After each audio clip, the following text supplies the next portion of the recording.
지난 시간에 우리는 성경이 이야기하는 기도가 무엇인가 이렇게 이제 정의를 세웠습니다.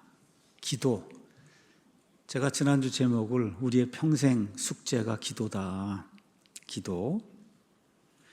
기도는 그냥 단순하게 말하면 구하는 거다. 영어 단어 pray라고 하는 말이 ask. 뭐 요새 중학교 가면 다 배우는 ask 하는 거예요. 아버지가 아버지한테 아들 딸이 ask하고 어머니가 한테 애들 딸이 ask 하잖아요. 뭐 사달라 그러고 뭐 해달라 그러고 그게 기도입니다. 그러니까 부족함을 느낀 존재가 그 부족함을 채워줄 수 있는 그 존재에게 구하는 거예요. 구하는 거. 그러니까 우리보다 더 큰 능력이 있는 분에게 구하는 거다. 그래서 지난주에 우리가 히브리서 4장 15절 16절을 통해서 기도가 무엇인가 정의를 내렸습니다. 우리에게 계신 대제사장 그 예수님은 우리의 연약함의 감정을 느낄 수 없는 분이 아니요 모든 점에서 우리와 똑같이 시험을 받으셨으나 죄는 없으신 분이다. 우리에게 계신 대제사장께 우리가 기도를 드리는데 그분이 능력이 없으면 어떻게 우리를 도와줄 수 있겠어요? 그런데 어느 정도로 우리가 손만 탁 갖다 대도 그 우리의 연약함 감정을 느끼신다는 거예요. 그래서 그 다음에 그러므로 우리가 긍휼을 얻고 필요한 때에 도우시는 은혜를 얻기 위해 은혜의 왕좌 기도하는 대로 나아가자. 여기 이렇게 돼 있습니다. 그래서 두 가지 중요한 단어가 긍휼, 그 다음에 도움, 영어로 mercy, 하나는 help, 이렇게 이제 이야기를 했어요. 그래서 긍휼은 자격의 문제다. 우리가 그런 거 받을 자격이 없거든요. 그럼에도 불구하고 하나님께서 은혜와 사랑을 베풀어 주시기 원합니다 하고 구하는 게 그게 기도다. 자격이 없는데 구하는 거예요. 있는데 구하는 것이 아니고. 그 다음에 도움은 능력의 문제. 우리가 해결할 능력이 없어요.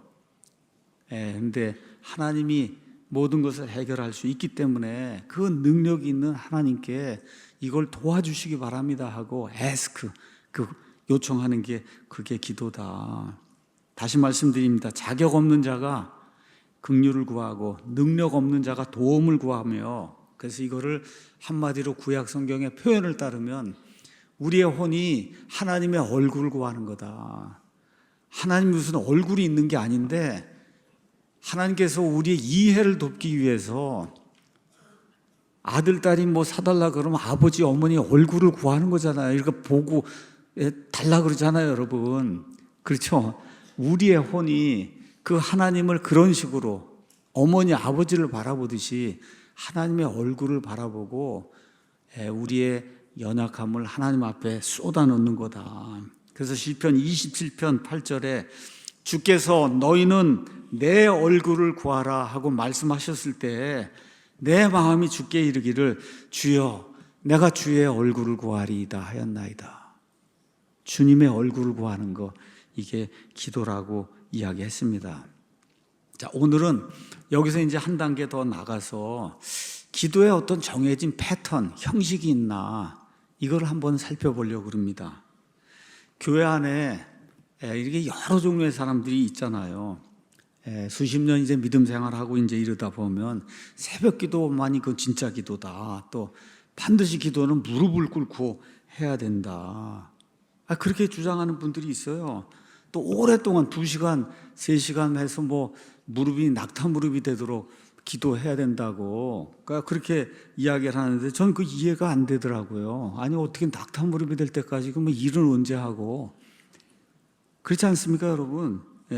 또 방언으로 랄랄랄라 살라살라 해야만 그래야 또 하나님이 들어준다 그러고, 특정한 장소에 와서 해야 된다 그러고, 꼭 교회에 와서만 해야 기도가 응답이 된다 그러고, 또 금요 철야 때 뭐 3시간 4시간씩 또 해야지만 하나님이 들어준다 그러고, 또 21일 동안 다니엘, 하여튼 전 세계에서 이상한 거 만드는 거 우리 한국교회밖에 없어요. 전 세계에서 다니엘 21일 기도하는 데는 우리나라밖에 없으니까. 그래서 다니엘 뭐 21일 해야만 하나님이 들어준다 그러고, 그러고 그냥 꽝꽝대고 21일 동안 그러고 오거든요. 자, 그래서 오늘은 그걸 살펴보려고 그러는 거예요. 성경의 기도는 놀랍도록 다양합니다. 다양해요. 말씀드린 대로 성경 전체에서 기도가 600번 이상 이렇게 언급이 되는데 이것들을 다 여러분에게 보여줄 수는 없고, 그래서 오늘은 기도 시리즈 이제 두 번째로 기도는 정해진 형식이 없다 하고 부제목으로 신구약 성경의 8가지 샘플 기도, 8가지 샘플 기도. 그래서 그 8가지 샘플 기도, 유명하다는 그런 기도를 하나하나 여러분에게 잠시 이렇게 설명을 좀 해드리려고 그래요. 그래서 구약에서 6개, 신약에서 2개, 정말 많은 사람들이 기도를 했는데 그들이 처해 있던 상황이 다르고 배경이 다르고 또 민족이 다르고 다 다르거든요. 자, 이걸 이제 쭉 보면은 그러면 결론이 이제 나옵니다. 그 결론이 뭐냐? 기도에는 정해진 형식이 없다는 거예요. 이렇게 해야만 응답을 받고 저렇게 하면 그런 거 없다는 겁니다, 여러분. 그래서 기도는 연약한 인간, 부족한 인간이, 특히 우리처럼 믿음을 가진 사람이 본능적으로 우리의 구원자, 우리의 창조자이신 하나님께 나아가는 거예요. 하나님께 나아가는 거예요. 그게 기도다. 그거를 8가지 샘플 사례를 여러분에게 구약부터 신약까지 그냥 순서대로 8개를 제가 이렇게 뽑아서 그 상황이 어떻고 그 안에서 어떤 것들이 기도의 내용으로 이렇게 전달이 되었는가를 살펴보도록 하겠습니다. 먼저 창세기 21장에는 하갈이란 그 여인이 하나님께 기도드리는 게 나오는데, 하갈은 버림을 받았어요. 자기 남편에게서 쫓겨났어요. 아들과 함께. 자, 이걸 이해하려면 아브라함의 생애를 조금 이해해야 됩니다. 창세기 12장 4절 가서 보면 아브라함이 하란을 떠나서 가나안 땅으로 들어온 게 75세였다. 75세에 들어와서 아들을 기다리는데 아들이 안 나오는 거예요. 이렇게 돼서 창세기 16장 3절 가서 보면 아브라함이 85세가 되었을 때 아브라함의 사라가 이렇게 해서는 애를 못 낳을 것 같으니까 내 여종을 취해서 그 여종을 통해서 아들을 낳아야 되지 않겠냐 해서 하갈을 줍니다. 자기의 여종을. 그래서 그 다음에 아브라함이 86세가 될 때 하갈을 통해서 이스마엘이라고 하는 남자아이를 얻게 돼요. 그래서 그 이후에는 13년 동안 아무 문제 없이 쭉 이렇게 지냈는데 99세가 됐어요. 이스마엘이 13살이 됐을 때 하나님께서 이삭을 주시겠다고, 이거는 육신의 욕심을 따라서 난 아들이고 약속의 아들이 아니니까 내년 이맘때 약속의 아들을 주겠다, 이렇게 이제 하면서 할례의 언약도 주시고, 그게 99세 때. 그러고 나서 그 다음 100세가 되는 해에 이삭이 이제 탄생을 한 거예요. 그러니까 이스마엘하고 이삭은 나이가 14살 차이가 나는 겁니다. 나이가 14살. 자, 이렇게 오랫동안 아들을 낳는 이런 그 여정이 창세기에 이제 기록이 되어 있어요. 25년 가나안 땅에 들어와서, 그래서 25년이 지난 다음에 드디어 약속의 아들을 얻은 거예요, 아브라함이. 자, 성경 가서 보니까 이 하갈이라고 한 그 여인은 이집트 사람이다. 이집트 사람이라는 거예요. 그리고 아브라함의 아내인 사라의 여종이었다. 사라가 오랫동안 아이를 낳지 못하니까 자기 여종 하갈을 아브라함에게 첩으로 줬고, 그래서 이스마엘을 그 다음에 낳게 됐어요. 그런데 거기서 끝났으면 문제가 없었을 텐데 기적적으로 13년이 지나서 14년이 지나서 이삭이 태어난 겁니다. 기적적으로.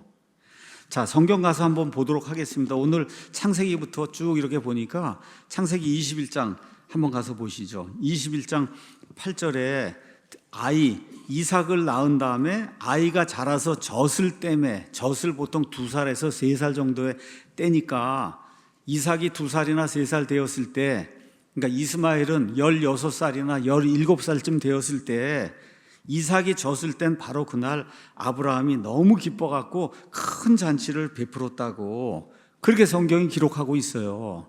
여기까지는 괜찮았어요. 근데 그 다음 절이 이제 문제가 되는 겁니다. 사라가 가만히 보니까 이집트 사람 하갈의 아들 곧 그녀가 아브라함에게 낳은 아들 이스마엘이 이삭을 희롱하는 거예요.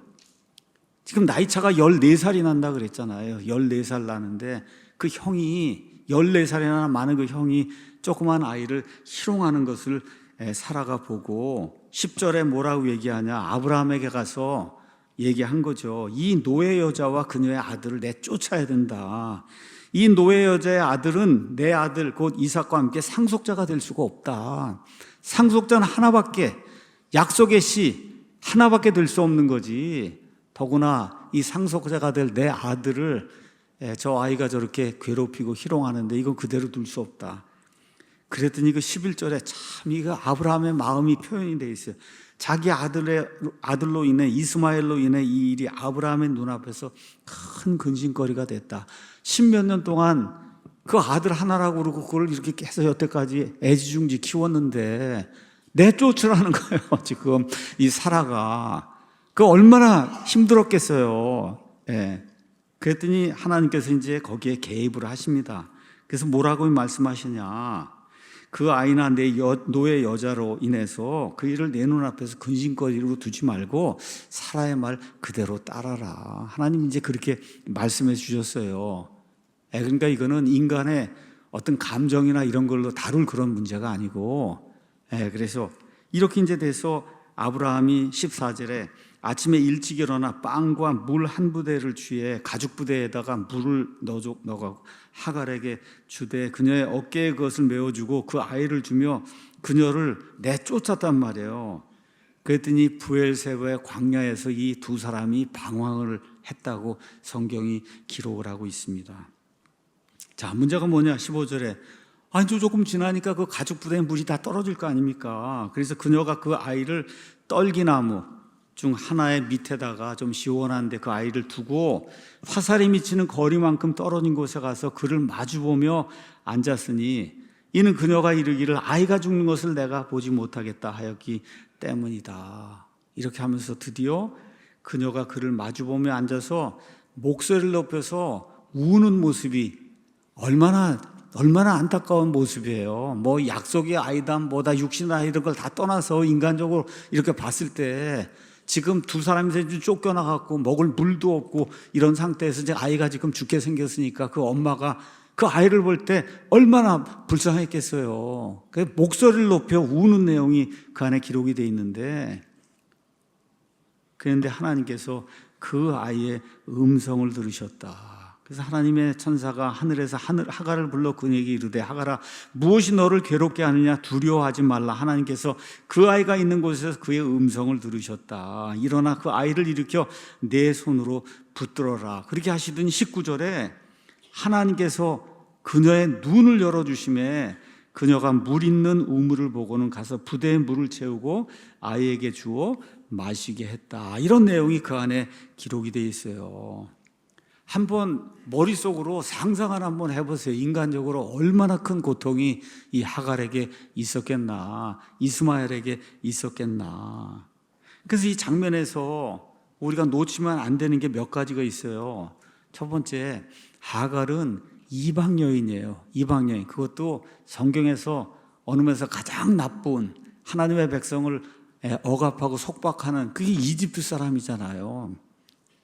하갈은 이집트 사람이에요. 아브라함 언약 백성이 아니라.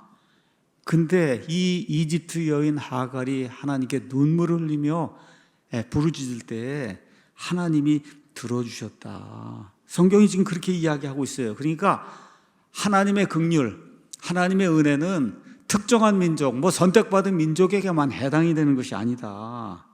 연약한 인간이 부르면, 하나님을 부르면 하나님이 응답해 주신다. 이걸 우리가 기억을 해야 되고, 두 번째 가서 보니까 하나님이 아이의 음성도 들었다. 그 음성이 무슨 음성이겠어요? 애가 우는 소리지 무슨 소리겠어요? 거기 앉아갖고 우는 소리 아니었겠어요? 한 중학교 3학년쯤 되는 아이가 엉엉 울지 않았겠습니까, 여러분? 로담나무 그 밑에서, 떨기나무 밑에서. 자, 그래서 중학교 아이의 울음소리까지 하나님이 들으셨다. 그러니까 여기 무슨 말을 했다는 얘기 있어요, 여러분? 하갈이 무슨 말을 했다, 이스마엘이 무슨 말을 했다, 이런 거 전혀 없어요. 어떻게 한 거예요? 그들의 혼이 하나님의 얼굴을 구한 거예요. 하나님의 얼굴을 구했다.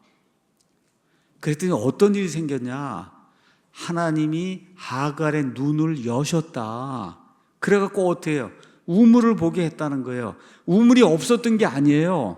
우물이 이미 있었는데 하갈이 그걸 보지 못했거든요.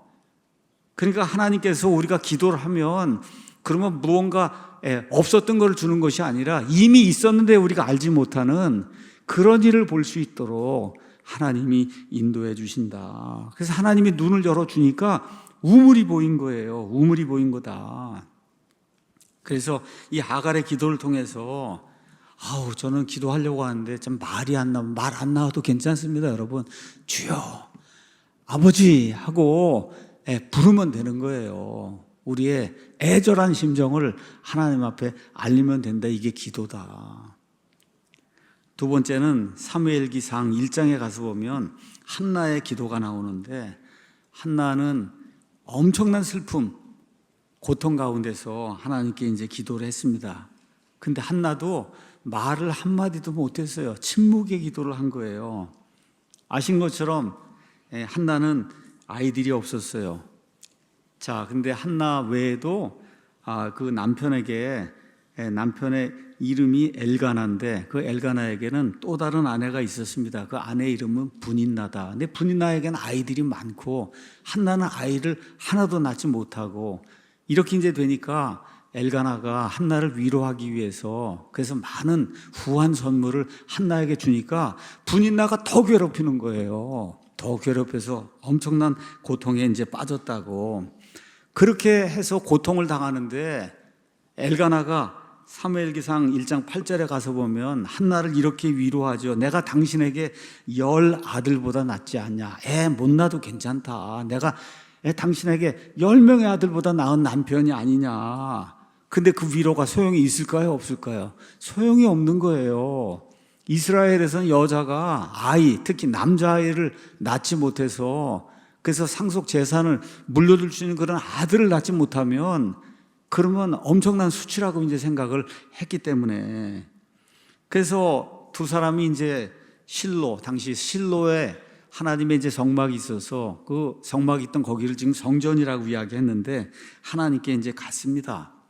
그래서 이제는 일어나서 기도하는 내용이 1장 10절에 나오는 거예요. 어떻게 기도했냐? 그녀가 혼이스라엘 가운데, 글쎄 혼이스라엘이라고 표현했거든요. 혼이 얼마나 비통했는지 주께 기도하고 통곡을 했다.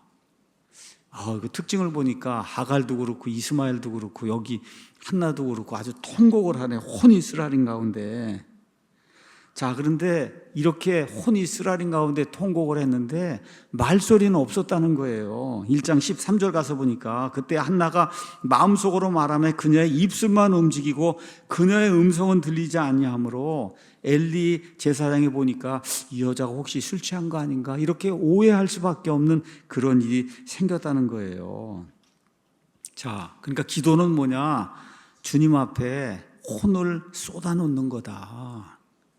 어떻게 비통한 그런 그 심정으로. 소리가 있었어요? 들리는 소리가 없었어요. 아무 소리도 없었습니다. 형식이 있었어요? 특별한 거 없었잖아요. 특별한 그런 형식이 없었어요. 하나님 앞에 정직하게 내 마음의 고통이 이렇습니다 하고 자기 혼을 쏟아놓은 거, 이게 기도다. 그런데 어떻게 됐어요? 하나님이 그 기도를 들어주셔서 응답해 주셨습니다. 그래서 아들 사무엘을 낳는데 그 사무엘의 이름의 뜻이 뭐냐? 사무엘기상 1장 20절에 한나가 수태한 뒤 때가 되었을 때 아들을 낳아 그의 이름을 사무엘이라고 하며 이르기를 내가 주께 그를 구하였기 때문이라. 구했다는 거예요. 영어 단어 뭐예요? ask. 그냥 ask 했다는 거예요. 하나님 앞에. 내게 힘이 없는데 하나님이 도와주셔야 되지 않습니까? 하고 주여 도와주시기 바랍니다. 아들 하나 주시기 바랍니다 하고 아이가 아버지나 어머니한테 에스크 하는 것처럼 그렇게 에스크 해갖고 낳은 아들이 사무엘이다. 그 사무엘의 이름의 뜻이 내가 하나님께 구했다, 요청을 했다, 기도했다, 그렇게 해서 얻은 아들이다. 이렇게 지금 성경이 이야기하고 있는 거예요. 그러니까 이름 자체가 기도의 응답을 영원토록 기억하게 만드는 그런 이름입니다. 그래서 기도할 때 기도할 말이 생각이 나지 않습니다. 괜찮아요, 여러분. 괜찮아요. 주여, 아버지, 우리에게 아버지라고 부를 수 있는 그런 특권이 우리에게 주어져 있으니까 그냥 주여, 아버지 하고 부르면 된다. 지금 이게 한나의 침묵의 기도인데 이 침묵의 기도를 하나님이 들어주셨다. 자, 이제 또 넘어가겠습니다. 열왕기하 20장에 가서 보면 죽음의 자리에서 기도를 드리는 히스기야의 모습이 그 안에 기록이 되어 있습니다. 우리가 다 아는 것처럼 남왕국 유다 왕국에 선한 왕들이 몇 명 있었어요. 그 중에 대표적인 사람 중에 하나가 히스기야입니다. 그래서 여기 여기 열왕기하 19장 가서 보시면 이 아시리아의 그 사네립의 군대가 유다 왕국 침범을 했는데 가서 보니까 천사 하나가 나타나서 아시리아의 군대 18만 5천 명을 일시에 죽임으로써 이 히스기야가 큰 승리를 얻는 그런 내용이 여기 19장 끝부분에 이제 기록이 되어 있습니다. 이렇게 큰 승리를 거둔 바로 다음에 어떤 일이 생겼어요? 죽을 병이 생겼다고 지금 성경이 이야기하는 거예요. 큰 승리를 얻었습니다. 어떻게 이걸 이길 수 있을까 했는데 하나님의 천사 하나가 나와서 그냥 순식간에 18만 5천 명을 송장으로 만들었다고 지금 성경이 기록하고 있어요. 거기 가서 보니까 20장 1절에 그 당시에 히스기가 병들어 죽게 되매 아모스의 아들 대언자 이사야가 그에게 와서 그에게 이르되 주께서 이렇게 말씀하십니다. 내 집을 정리하라. 내가 죽고 살지 못하리라. 이게 하나님의 대언자가 지금 와서 이야기를 했으니 그것도 뭐예요? 주께서 이같이 말씀하신다. 여호와를 언급을 하면서 이야기했다는 것은 이거는 반드시 이루어진다는 그런 이야기거든요. 그랬더니 사형 선고를 듣고 히스기야가 어떻게 반응합니까? 이에 그가 자기 얼굴을 벽 쪽으로 돌리고 주께 기도하여 이르되 오 주여 간청하건대 내가 진실함과 완전한 마음으로 주 앞에서 걸었으며 주의 눈앞에서 선한 것을 행하였음을 이제 기억하옵소서 하고 히스기야가 통곡하였더라. 이렇게 기록이 되어 있어요. 여기도 보니까 통곡했네요.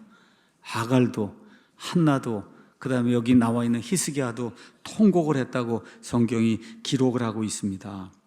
어떻게 해요? 그냥 벽 쪽으로 얼굴을 향하고 이 연약한 인간이 뭐 신학적으로 잘 정리된 뭐 하나님의 뜻에 맡깁니다 이런 얘기 전혀 없어요. 여러분 그거 생각할 여력이 없습니다. 생각할 시간이 없어요. 지금 죽는다고 하는데 무슨 뭐 하나님의 뜻이 어떻고 뭐 그거 따질 그게 아니잖아요. 어떻게 하세요? 그냥 하나님 앞에 나가서 주여 제가 지금까지 진실하게 하나님 말씀을 지키기 위해서 노력하며 살았습니다. 저를 도와주시기 바랍니다 하고 통곡을 했다고 성경이 이야기를 하고 있어요. 그랬더니 하나님이 그걸 들으신 거예요.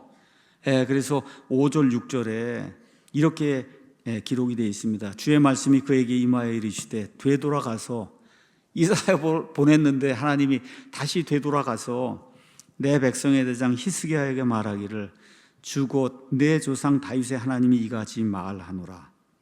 내가 내 기도를 들었고 여러분 히스기야가 무슨 뭐 신학적인 거 막 다 나열하고 뭐 그런 거 없었잖아요. 내 기도를 들었고 어떻게 기도했어요? 내가 진실하게 성실하게 주님 앞에서 올바르게 살아왔으니 하나님 내 생명을 연장해 주시기 바랍니다. 그 기도를 들었고 그 다음에 내 눈물을 봤다. 여기에도 눈물을 봤다고 하나님이 말씀하세요. 그럼 뭐라 그래요? 내가 너를 낫게 하리니 내가 셋째 날에 주의 집에 올라가리라. 지금 침상에 누워서 거의 죽을 지경에 대해서 움직이지 못하는데 이제 셋째 날에 주의 집에 올라가서 하나님께 예배드릴 거다. 내가 네 날들에 15년을 더해주며 내가 너와 이 도시를 아시리아 왕의 손에서 구출하고 나와 내 종 다윗을 위해 이 도시를 보호할 것이다. 이렇게 지금 이야기하는 거예요. 내 기도를 들었고 내 눈물을 보았다. 하나님이 그렇게 말씀하십니다. 무슨 신학적으로 내가 옳았다 뭐다 하나님 한 말씀도 안 해요. 그러니까 병고침을 얻기 위해서 히스기야 기도 그 기도에는 무슨 이론도 신학도 없었어요. 오직 연약한 인간이, 부족한 인간이, 죽을 수밖에 없는 인간이 우리의 생명을 주고 계신 그 하나님께 우리의 혼을 쏟아 놓은 거예요. 우리의 혼을 쏟아 놓은 거다. 뭐 하나님의 깊은 뜻 이런 거 모릅니다. 그냥 하나님께 제가 성실하게 진실하게 하나님 원하시는 대로 살려고 노력한 거, 하나님께서 그걸 보시고 저를 평가해 주시고 제 생명을 연장해 주시기 바랍니다. 그래서 어떤 어려운 일을 당하든지 하나님 앞에 우리 혼을 쏟아 놓으면 하나님이 들어주신다. 이게 기도다. 자, 이거 넘어가서 이제 어디로 가냐? 시편 56편으로 가겠습니다. 시편 56편은 다윗이 사울에게 쫓겨다니다가 그래서 블레셋 사람들에게 도피했다가 그 블레셋 사람들에게 그들의 도시 가드에서 붙잡혔어요. 여러분 한번 생각해 보세요. 그 당시에 이제 붙잡혔다면 그냥 창으로 한번 찔르면 그냥 그 자리에서 죽는 거예요. 지금 상황이 이렇게 위급한 그런 상황입니다.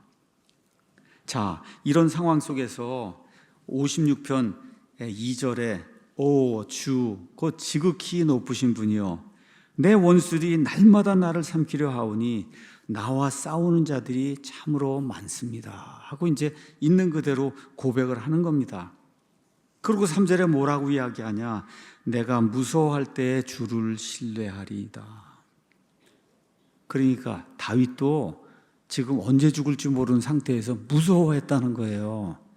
두려워했다는 겁니다. 다윗도 두려워했다는 거예요. 내가 무서워할 때, 두려움이 내게 닥칠 때 나를 잡아서 죽이려고 하는 자들, 이 자들 때문에 위험이 바로 내 코앞에 있을 때 내가 주님을 신뢰하겠습니다. 무서워서 기도하지 못한다가 아니라 무서워도 기도하겠다, 두려워도 기도하겠다. 지금 그걸 지금 표현하고 있어요. 마음이 안정이 되지 않죠. 언제라도 목 치면 죽는 거예요. 창으로 쭉 찔르면 그냥 죽는 거예요. 지금 붙잡혔으니까.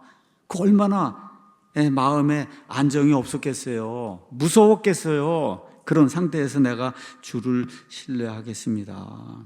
그리고 56편 8절에 참 좋은 겁니다.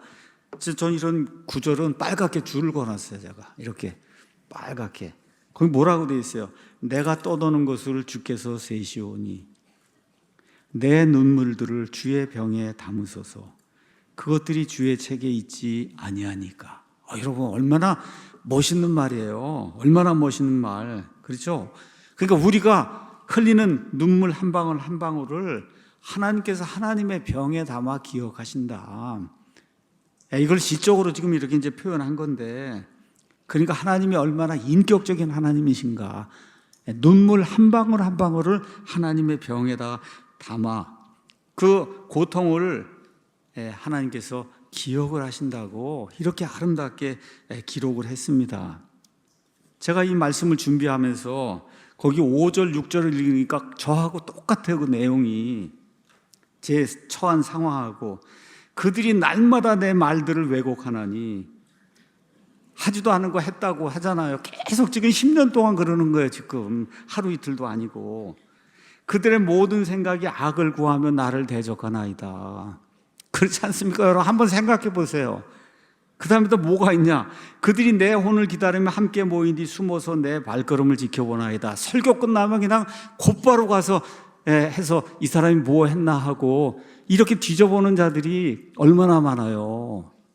참 한심하다고 제가 이야기합니다. 한심하다고. 이렇게 할 일이 없어서 목사라고 하는 자들이 남이 설교한 거 거기서 무엇을 잡아서 뭘 해보려고 설교가 끝나자마자 해서 몇 시간 있으면 올리거든요.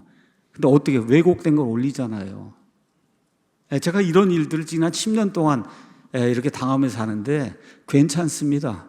왜 그러냐? 하나님이 다 아시는 일인데 뭐 제가 걱정한다고 해서 뭐 이거 해결될 것도 아니고 하나님이 처리해 주실 줄로 믿고 그리고 이제 기다리고 있는 거예요.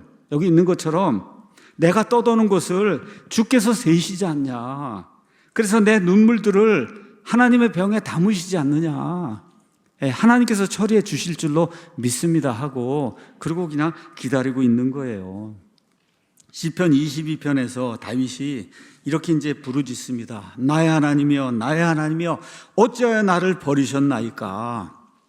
어찌하여 그렇게 멀리 떨어져 계셔서 나를 돕지 아니하시며 나의 울부짖는 말을 듣지 아니하시나이까? 22장 1절에 이게 무슨 얘기예요? 암만 기도해도 하나님이 응답해 주시는 것 같지 않다는 거예요. 그 있는 그대로 다 읊어놓은 거예요. 근데 성경이 뭐라 그래요? 이게 성경의 기도다. 있는 그대로 아무리 기도해도 하나님이 들어주는 것 같지 않습니다 하고 내 마음을 토로하는 거예요. 이 안에 무슨 정돈된 말이 있어요? 없어요. 그냥 절박함만 있는 거예요.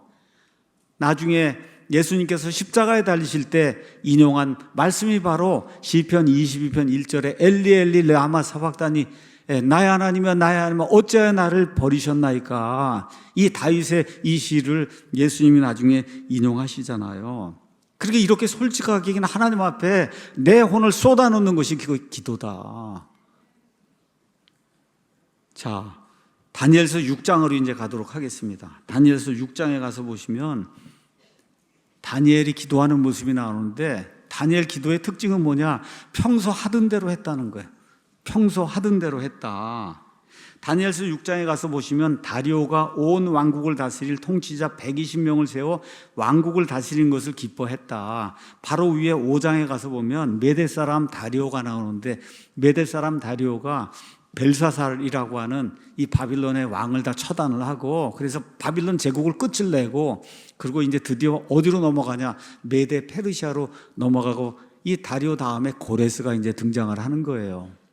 지금 이 다리오가 이 나라, 이 큰 나라를 지금 다스리기 위해서 120명의 통치자를 세웠고, 이 통치자들 위에 또 그 다음에 가서 보니까 총리 셋을 뒀다. 근데 그 셋 가운데 다니엘이 첫 번째 총리였다. 그러니까 메데 페르시아, 과거의 바빌론 왕국 그거 전체를 다스리는 이 다리오 왕의 신하들 중에 으뜸가는 사람이 다니엘이었다. 이렇게 지금 성경이 이야기하고 있는 겁니다. 자, 그런데 그를 시기하는 다른 신하들이 가만히 보니까, 이거 다니엘은 이방 사람이고 이 사람이 우리보다 뭐가 더 나아서 첫 번째 총리가 되나, 이렇게 생각하고 다니엘을 어떻게든지 처치를 해야 되겠다 이렇게 생각을 하고는 법을 하나 이제 만들었어요. 다니엘서 6장 7절에 왕국의 모든 총리들과 총독들과 통치자들과 조언자들과 대장들이 함께 의논하여 왕의 법규를 굳게 세우고 확고한 칙령을 하나 정했다. 그 칙령의 내용은 뭐냐? 누구든지 30일 동안 왕 외에 어떤 신이나 사람에게 탄원하는 자는 사자굴에 던져 넣어야 되겠다 하는 그런 법을 만들었다는 거예요. 자, 근데 다니엘의 반응이 6장 10절에 다니엘은 그 조서에 왕의 도장이 찍힌 것을 알고도 자기 집에 들어가 자기 방에서 예루살렘을 향해 창문을 연 채, 중요한 구절이 나와요.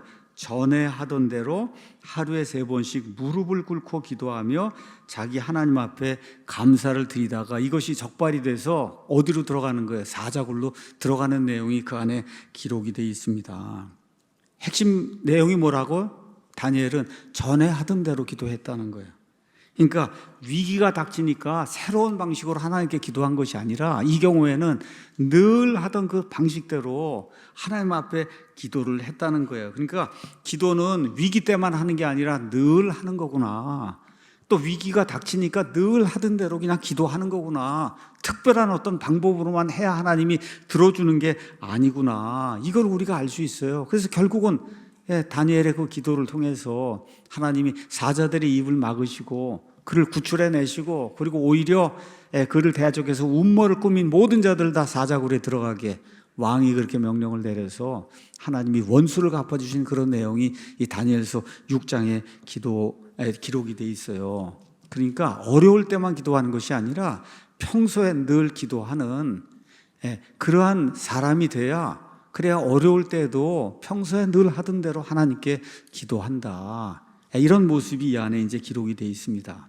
자, 이제 또 넘어가서 요나서 2장으로 가겠습니다. 구약 성경은 마지막 건데, 이거는 왜 기도를 드리느냐? 자기 죄 때문에 지금 죽게 된 거예요. 자기 죄 때문에. 뭐 다른 사람이 나를 핍박하고 이런 게 아니라 진짜 이거야말로 자기 죄 때문에 죽게 됐는데 이때도 기도하는 거예요. 요나가 하나님의 명령을 받았어요. 니느웨로 가서 그 도시의 사악함에 대해서 선포하고 회개할 것을 촉구해야 된다. 근데 요나가 그게 싫었습니다. 그래서 어디로 가요? 다시스로 가는 배를 타고 의도적으로 하나님의 명령을 거부한 내용이 성경에 기록이 되어 있어요. 그 결과 바다에 풍랑이 일고 배에 탄 사람들이 할 수 없어갖고 제비를 뽑아봤더니 제비가 누구한테 떨어져요? 요나에게 떨어져서 할 수 없이 요나를 집어서 바닷속으로 던졌더니 큰 물고기 고래가 나타나서 그래서 요나를 삼킨 내용이 그 안에 기록이 되어 있고, 성경 가서 보니까 세 밤과 세 낮을 그 물고기 뱃속에 살아서 있는 게 아니라 죽었어요. 그래서 지옥의 뱃속에 들어가서 사흘 동안 요나가 있었다. 그래서 예수님이 요나의 표적을 사용해서 요나가 세 밤과 세 낮 동안 고래 뱃속에 있었던 것처럼 사람의 아들도 땅의 심장부에 가서 세 날과 세 밤 동안 있다가 부활한다. 이 부활의 표적으로 준 거예요. 그러니까 요나가 부활했다고, 부활의 표적으로 이걸 주신 거예요. 그래서 지금 왜 물고기 뱃속에 들어가고 지옥에 떨어졌냐? 왜 그래요? 죄 때문에 그런 거예요. 이거는 명백하게 요나의 불순종의 죄 때문에 그런 거거든요. 그래서 요나서 2장 2절 가서 보니까 내가 내 고난으로 인해 1절부터 읽어볼게요. 그때 요나가 물고기 뱃속에서 주 자기 하나님께 기도하며 이르되 내가 내 고난으로 인해 주께 부르짖었더니 그분께서 내 말을 들으셨고 내가 지옥의 뱃속에서 부르짖었더니 주께서 내 목소리를 들으셨다. 그래서 어떻게 됐다가 죽었다고요. 죽어도 사람은 살아있는 거예요. 그 상태에서 기도했더니 하나님께서 요나의 기도를 들어주셨다. 특징이 뭐라고요? 이거는 명백하게 죄 때문에 지금 심판을 받아서 지금 죽게 되고 지옥의 뱃속에 들어가게 된 거예요. 억울하게 고난당한 게 아닙니다. 자기가 선택한 결과예요. 그런데도 불구하고 그 지옥의 뱃속에서 요나가 기도할 때 하나님이 들어주셨다는 거예요. 그러니까 꼭 우리가 억울하게 이렇게 고통을 당해할 때 그때 기도해야만 하나님이 들어주는 것이 아니라 하나님의 사람이 심지어 자기의 잘못 때문에 이렇게 어려운 상황에 빠졌을 때도 우리가 기도하면 하나님이 들어주신다. 그래서 이렇게 6가지를 구약 성경을 통해서 여러분에게 이제 말씀을 드렸고, 이제 신약으로 넘어가겠습니다. 마가복음 7장을 한번 가서 보도록 하겠습니다. 마가복음 7장에는 이 하갈과 마찬가지로 이방 여인이 하나 등장을 합니다. 그리스 사람으로 이 민족으로 보면 수로보니게 출신의 이방 여인이 나오는데, 이 여인에게 딸이 있는데 부정한 영에 사로잡힌 거예요. 여러분 얼마나 답답하겠어요. 이 아들이나 딸이 있는데 이 부정한 영 마귀에게 사로잡혀 갖고 고통을 당하는 거, 그 부모가 보면 얼마나 힘들겠어요. 그래서 예수님에 대한 소문을 이 여인이 듣고, 그리고 마가복음 7장 25절 26절에 이렇게 이제 이야기합니다. 부정한 영이 들린 어린 딸을 둔 어떤 여자가 그분에 대하여 듣고는 와서 그분의 발 앞에 엎드렸는데 그 여자는 그리스 사람이요 민족으로 보자면 수로보니게의 사람이더라. 그녀가 그분께 간청하여 그분께서 자기 딸에게서 그 마귀를 내쫓아 주실 것을 간청해서 이렇게 기도를 했단 말이에요. 그런데 그냥 청천벽력과 같은 말씀이 예수님의 입에서 나오는 거예요. 7장 27절에 예수님께서 그녀에게 이르시되 먼저 자녀들을 배불리 먹여야 할지니 자녀들의 빵을 집어 개들에게 던지는 것은 합당하지 않다. 뭐라 그러는 거예요? 너는 개라고. 여러분, 이스라엘 사람들이 가장 경멸하는 그런 그 짐승 중에 하나가 개인데, 개. 우리는 선민이고 너는 개라고. 우리 먹기도 지금 바쁜데 어떻게 개한테 줄 수 있느냐. 지금 그렇게 이야기한 거예요. 그랬더니 그 여인이 물러서질 않습니다. 그녀가 그분께 응답하여 이르되 주여 올소이다. 맞습니다. 맞죠. 당신들은 선택받은 사람들이고 우리는 개 같은 그런 사람 맞습니다. 그럼에도 불구하고 상 밑에 있는 개들도 아이들의 빵 부스러기를 먹지 않습니까? 빵 먹다가 흘리는 거는 개도 먹지 않느냐. 그렇게 이야기하는 거예요. 이 여인이 예수님이 개라고 얘기하니까 저는 개가 아닙니다. 여러분 그런 적이 없잖아요. 인정한 거예요. 제가 개라고. 예, 옳습니다. 제가 하나님 보시기에 그런 사람입니다. 그런데 개도 빵 부스러기를 먹지 않습니까? 얼마나 아름다운 고백이에요. 이게 뭐예요? 그냥 자존심을 다 내려놓은 거예요. 하나님 앞에. 여러분 하나님 앞에 갈 때 무슨 자존심이 있습니까? 우리의 모든 걸 그냥 있는 그대로 적나라하게 하나님 앞에 내려놓는 거죠. 뭐 위신을 세우고 할 게 뭐가 있어요? 지금 제일 급한 게 뭐예요? 딸의 회복이 제일 급한데 무슨 위신을 찾고 자존심을 찾고 이런 거 없어요. 창피를 당해도 좋고 거절당해도 좋고 뭐만 되면 돼요. 이 딸이 마귀에서 풀려나기만 하면 되잖아요. 그랬더니 예수님께서 29절에 그녀에게 이르시되 이 말을 했으니 내 길로 가라. 그 마귀가 내 딸에게서 나갔느니라 하시매 그녀가 자기 집에 와서 보니 그 마귀가 나갔고 자기 딸은 자기 자리 위에 누워 있더라. 이렇게 이제 성경이 기록하고 있어요. 거절처럼 보이지 않습니까, 여러분? 개라 그러고 어떻게 개한테 기도 응답을 주겠느냐 그러고 이렇게 이제 하는데 그럼에도 불구하고 포기하지 않고 끝까지 자기를 낮추고 하나님 앞에 나갈 때 그 기도가 응답이 되는 것을 지금 보여주십니다. 자, 그 다음에 이제 마지막으로는 오늘 우리가 읽은 본문이에요. 많은 사람들이 믿음이 그냥 확실해야만 그래야 하나님이 응답을 주신다고 그렇게 얘기하는데 마가복음 9장의 아버지 이 기도를 보면 믿음도 있고 의심도 있고 두 가지가 다 복합적으로 존재했어요. 이 내용을 한번 보도록 하겠습니다. 마가복음 9장에 한 아버지가 나오는데 성경 가서 보니까 그의 아들이 어려서부터 마귀 들려서 말도 못하고 그래서 마귀가 그를 쥐어 뜯었다 그랬어요. 그 안에 들어있는 이 마귀가 이 아이를 쥐어 뜯으니까 아이가 거품을 흘리고 이를 갈며 몸이 파리해지고 17절 18절 몸이 파리해졌다. 우리 한번 이렇게 상상해 보세요. 그 아이의 얼굴과 온몸이 이제 파리해지고 그리고 이 마귀가 이 아이를 불 속에도 집어넣고 물 속에도 집어넣고 22절 이거를 지금 어려서부터 이렇게 지금 당하고 있습니다. 그래서 예수님이 21절에 아버지한테 묻잖아요. 도대체 이 마귀가 언제 들어왔냐? 언제? 그랬더니 아버지가 뭐라 그래요? 어려서부터 들어왔습니다. 그러니까 적어도 몇 년은 지났다는 거 아니에요. 그 고통을 지난 몇 년 동안 그 고통 이거 생각을 하고 예수님께 지금 나온 거 아니에요. 기도하러 나온 거예요. 구하러 나온 거예요. 근데 이제 문제가 뭐가 있냐? 예수님의 제자들에게 이미 이 아이를 데리고 갔는데 예수님의 제자들이 아무것도 못했다는 거 그 9장 18절에 나오는 거예요.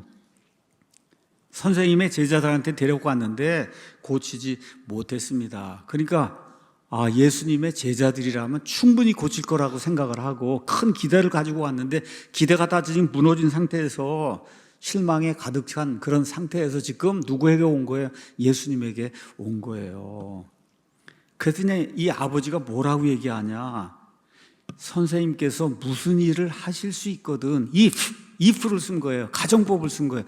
무슨 일을 하실 수 있거든 우리를 불쌍히 여기사 우리를 도와주십시오. 9장 22절에 하실 수 있거든. 이게 뭐예요? 의심하는 거예요. 예수님은 반드시 하실 수 있다 그게 아니라 하실 수 있거든. 왜 그래요? 예수님의 제자들한테 이미 실망 한번 당했기 때문에. 그랬더니 예수님이 뭐라고 얘기하냐? 내가 만일 믿을 수 있거든. 참 멋있는 거예요. 하실 수 있거든 그랬더니 예수님이 믿을 수 있거든 하고 예수님이 되치시잖아요. 똑같은 if로. 그렇잖아요. 그래서 내가 믿을 수 있거든. 믿는 자에게는 모든 것이 가능하니라. 믿습니까 여러분? 얼마나 멋있는지 알 수가 없어요. 우리 예수님의 그 대답이. 아버지가 무슨 일을 하실 수 있거든 하고 의심에 찬 말을 할 때 예수님이 그 if를 그대로 받아서 뭐라고 얘기해요? 내가 할 수 있느냐 없느냐의 문제가 아니라 내가 믿느냐 믿지 아니하느냐의 문제다. 이렇게 딱 돌려주시는 거예요. 내가 할 수 있느냐 내가 할 수 없느냐의 문제가 아니고 내가 믿을 수 있느냐 믿을 수 없느냐의 문제다. 이렇게 이제 말씀했어요. 그랬더니 그 아버지가 너무 또 멋있게 대답을 합니다. 24절에 즉시 그 아이의 아버지가 부르짖고 눈물을 흘리며 이르되 주여 내가 믿나이다. 여기까지는 괜찮았어요. 믿습니다 제가. 그러더니 그 다음에 또 뭐라 그래요? 나의 믿지 아니함을 도와주소서. 여러분, 이게 나의 믿지 아니함을 도와주소서. 여기 한번 가서 보세요. 첫 번째, 즉시. 기다리지도 않는 거예요. 그냥 즉시 예수님이 말씀하시니까 즉시 대답했다는 거예요. 오래 생각하지 않았다는 거예요. 말씀을 듣자마자 응답을 한 거예요. 그 다음에 중요한 게 여기도 또 가서 보니까 개역성경에 빠져있는 구절이 하나 있어요. 눈물을 흘리며 얼마나 오랫동안 이 아들 때문에 고생을 했고 그 아들이 그 고생하는 걸 봐왔는지 이 예수님을 놓치면 더 이상 이 아들을 고칠 수 없다 이런 생각이 드니까 그냥 눈물이 쏟아져 내린 거예요. 아, 얼마나 아름다운지 모릅니다. 이 단어, 이 중요한 단어가 성경에, 개역성경에 빠져 있어요. NIV도 그렇고. 이 안에 아버지와 그 아들의 고통이 다 담겨 있는 거잖아요. 그 눈물을 흘린 게 제자들에게 실망했던 이런 모든 게 다 담겨 있는데 그 절박함을 눈물을 흘렸다고 지금 성경이 기록하고 있어요. 그러고는 뭐가 나와요? 모순처럼 보이는 고백이 나오잖아요. 제가 믿습니다 그렇게 하더니 난 곧바로 저의 믿지 아니함을 도와주십시오. 그게 무슨 얘기예요? 믿음과 그 다음에 의심이 기도에 다 들어있었다. 그러니까 100% 그냥 믿음만 가지고 확실하게 해야만 하나님이 들어주는 거 아니라는 거예요.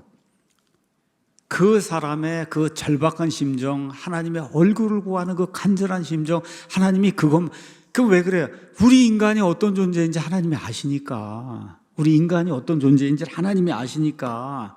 그래서 예수님께서 곧바로 마가복음 9장 25절에서 27절에 마귀를 내쫓습니다. 그래서 제가 그냥 중요한 거라 읽겠습니다.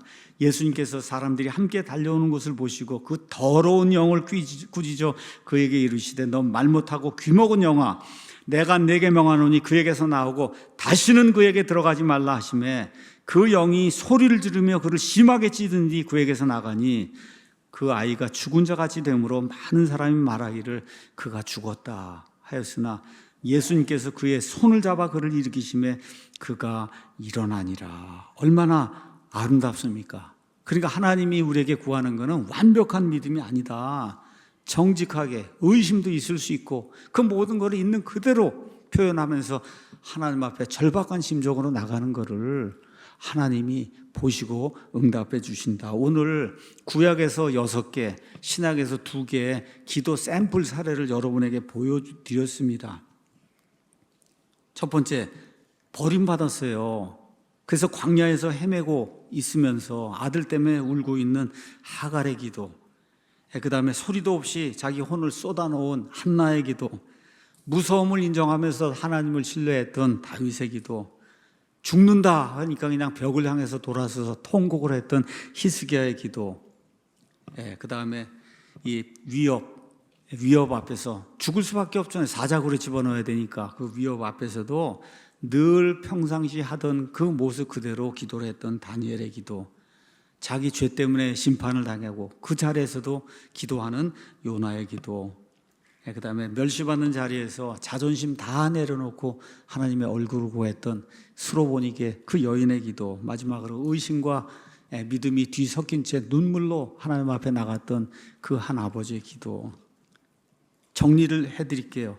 신학적으로 완벽하게 기도를 드린 사람이 있습니까? 8가지 사례 중에 단 한 사람도 없어요. 새벽에 기도한 사람 있어요, 여기? 있어요? 없어요. 새벽에만 기도해야 그래야 하나님이 응답 주는 거 아닙니다. 무릎을 꿇고 기도했다, 여기 어디 기록이 된 거 있어요? 그렇지 않습니다. 제가 이제 알려드릴게요. 누워서 기도하는 것도 하나님이 좋아하신다고. 잠자리에 누워서 기도하는 것도 엄청 하나님이, 우리 혼만 들어서 올리면 되는 거예요, 여러분. 무릎을 꿇든 들어 눕든 하루 종일 열심히 죽어라고 일하고 침대에 들어놓아서 얼마든지 기도하지 왜 못해요?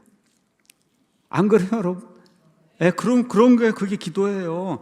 길게 기도해야만 하나님이 들어줄까요? 그것도 아니죠. 방언으로 기도해야만 들어줄까요? 다니엘 21일 기도해야만 하나님이 들어줄까요? 철야기도 금요일 때 해야만 들어줄까요? 전혀 아닙니다. 여기 나와 있는 기도의 사례들을 제가 오늘 여러분에게 보여드린 이유는 성경에 나온 기도가 이렇게 다양하다.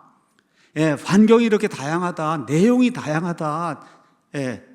이런 모든 것에도 불구하고 이 사람들의 공통점이 뭐예요? 자기의 혼을 이렇게 들어서 하나님의 얼굴을 구했다는 겁니다. 긍휼과 도우심, 그거를 긍휼을 주실 수 있고 도우심을 주실 수 있는 그 하나님께 그거를 구한 거, 그게 기도다. 그래서 형식이 기도를 정하는 것이 아니라 연약한 인간이, 특히 믿음을 가지고 사는 우리가 이 모든 우주 공간의 모든 것들을 무에서 유로 창조하실 수 있는 그분, 십자가에서 한번 영원한 헌물이 되셔서 이 대신 속죄를 통해서 단 한 번에 모든 사람의 죄들을 제거하실 수 있는 능력을 가진 그 예수 그리스도, 그분, 그 대제사장, 그분 앞에 우리의 혼을 쏟아놓는 거, 그게 기도다. 그러니까 앞으로 기도의 형식이라든지 뭐 이런 거 생각하지 마시고 주여 아버지 도와주시기 바랍니다 하고 하나님 앞에 은혜의 왕자 앞에 나가서 기도하는 우리 모두가 되기를 예수 그리스도의 이름으로 축원합니다.